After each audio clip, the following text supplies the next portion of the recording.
فلسطین اور اسرائیل کے جو معاملات چل رہے ہیں اسے پوری دنیا میں شاعر اپنی شاعری میں کہہ رہے ہیں. آپ کے محبوب شاعر ڈاکٹر ندیم شاد نے کیا کہا باغپت کے مشاعرے میں، آئیے دیکھ. بالکل تازے آپ تک پہنچاتا ہوں. شاید ایک دو جگہ پڑھے ہیں بالکل نئے ہیں، تو آپ لوگوں کی زیادہ محبت چاہیے کیونکہ نئے ہیں، تو اس لیے ہاتھوں والا لہجہ چھوڑو، کڑوی کڑوی بات کرو،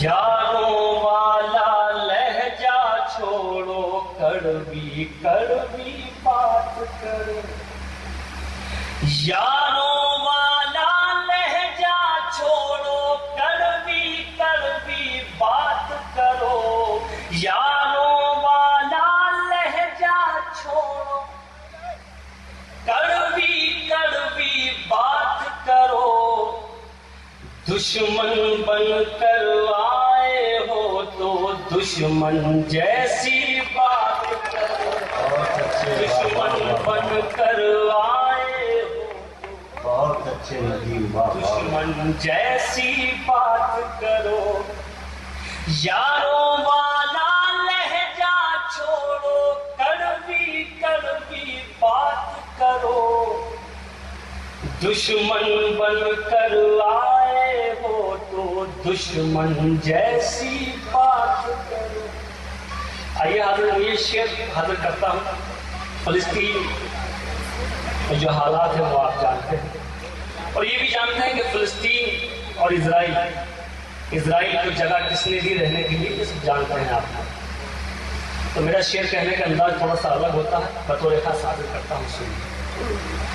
دشمن بن کر آئے ہو تو دشمن جیسی بات کرو، شہ تو کسی نے دی ہے یقیناً جس پہ نازا ہو ورنہ، شہ تو کسی نے دی ہے یقیناً جس پہ نازا ہو ورنہ، شہ تو کسی نے دی ہے یقیناً جس پہ نازا ہو ورنہ، آپ کی یہ اوقات کہاں تھی ہم سے اتنی بات کرو، آپ کی یہ بہت اچھے بھائی، شہ تو کسی نے دی ہے یقیناً جس پہ نازا ہو ورنہ، آپ کی یہ اوقات کہاں تھی ہم سے اتنی بات کرو. اور حاضرین یہ شعر بھی حاضر کرتا ہوں. ہمارے محمد احمد بھائی جب پڑھ رہے تھے تو انہوں نے ایک بات کہی تھی کہ اگر شاعری میں کوئی پیغام نہ ہو تو شاعری کرنا بیکار ہے. میں ایک شعر حاضر کرتا ہوں اور تمام لوگوں کی دعائیں چاہتا ہوں. سنیں. آپ کی یہ اوقات کہاں تھی ہم سے اتنی بات کرو، آنے والی نسلیں جس کو یاد کریں اور یاد رکھیں، واہ واہ واہ، آنے والی نسلیں جس کو یاد کریں اور یاد رکھیں، آنے والی نسلیں جس کو یاد رکھیں اور یاد کریں، اس دنیا کے شور میں یارو کوئی ایسی بات کرے. ندیم بھائی